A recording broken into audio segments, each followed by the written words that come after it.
If you've ever experienced grandiose narcissism, you would likely answer this question by saying they are definitely extroverts. But there is more complexity here than meets the eye. There are actually several different types of narcissists, and not all exhibit the stereotypical bellicose behavior that is common for the grandiose or exhibitionist narcissist. Some narcissists are more withdrawn, and that can make it difficult to identify they even have a problem. Like many other personality traits, narcissism exists on a continuum. The different types of narcissism exhibit varying degrees of extroversion or introversion. Vulnerable narcissists are more introverted and have developed different strategies for getting their narcissistic supply needs met. Understanding the different personality characteristics that are present in narcissists is critical to understanding the reasons for their behavior. That can help you better manage your interactions and avoid triggering the narcissist in your life. Narcissistic categories.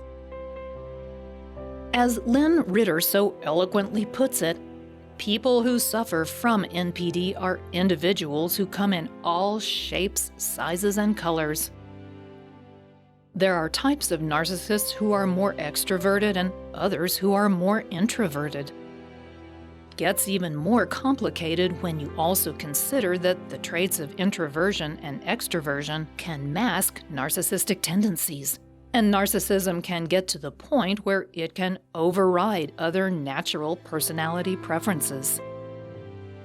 In general, grandiose or overt narcissists tend towards extroversion, and covert or vulnerable narcissists tend toward introversion. You can see the difference in the way they behave. Overt narcissists are the stereotypical narcissists who are constantly bragging about their accomplishments or talents. They are loud and love being the center of attention. Covert narcissists, on the other hand, are more shy. They tend to keep to themselves more, and they prefer to let others be in the limelight. They still want the same narcissistic supply as overt narcissists do. They still feel entitled to the best things in life, and they still lack empathy and see other people as extensions of themselves. They just go about getting their narcissistic supply in a more quiet, subtle manner than their exhibitionist counterparts. That's because introverts and extroverts experience energy differently.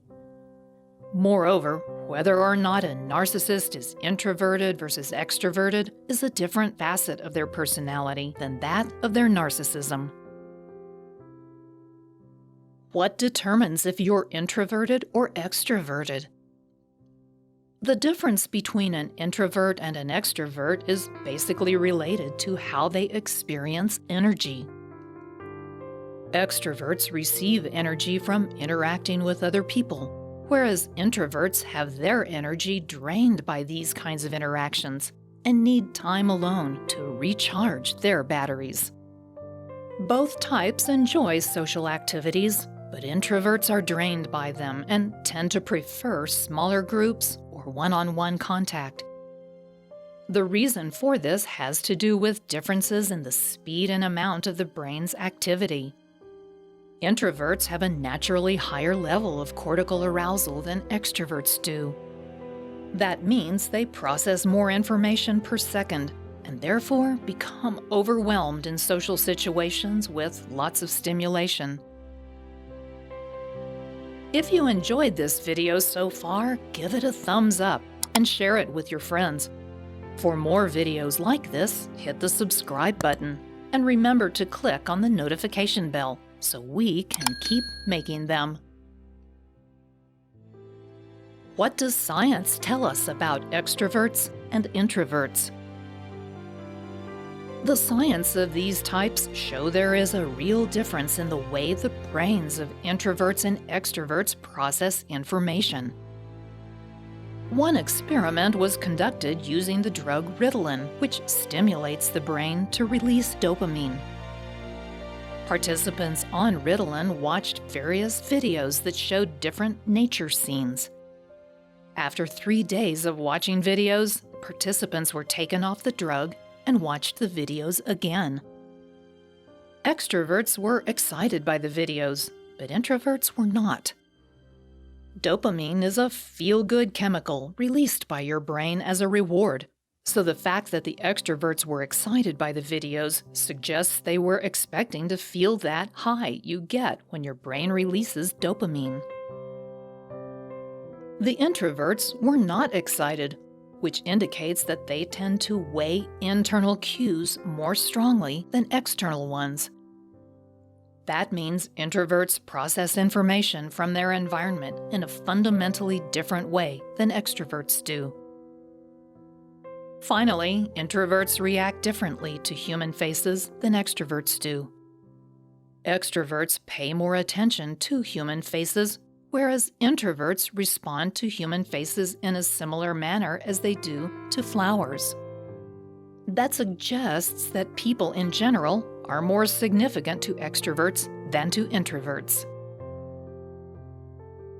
Extroverts, introverts, and narcissists.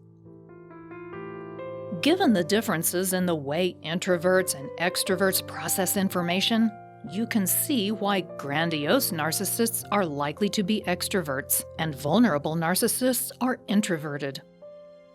Grandiose narcissists get energy from social interactions, and that explains their penchant for being in the limelight. Vulnerable narcissists, on the other hand, avoid the limelight and instead prefer to get their narcissistic supply through association with people they admire. They also don't openly brag about their abilities or accomplishments. Rather, they use more subtle means of getting that adoration. This aligns well with the tendencies of introverts. The effects of introversion and extroversion on narcissism. One study found that the effects of introversion and extroversion on narcissistic tendencies were stronger than the effects of neuroticism on NPD. Moreover, the researchers found that introversion and extroversion could mask the common core traits of both types of narcissism. This means that introversion and extroversion can act as moderating factors with regard to the development of narcissism. Part of the reason for the strong influence of introversion and extroversion on NPD is that these personality differences are highly genetically determined, whereas narcissism is correlated more strongly with certain environmental factors, like parenting styles.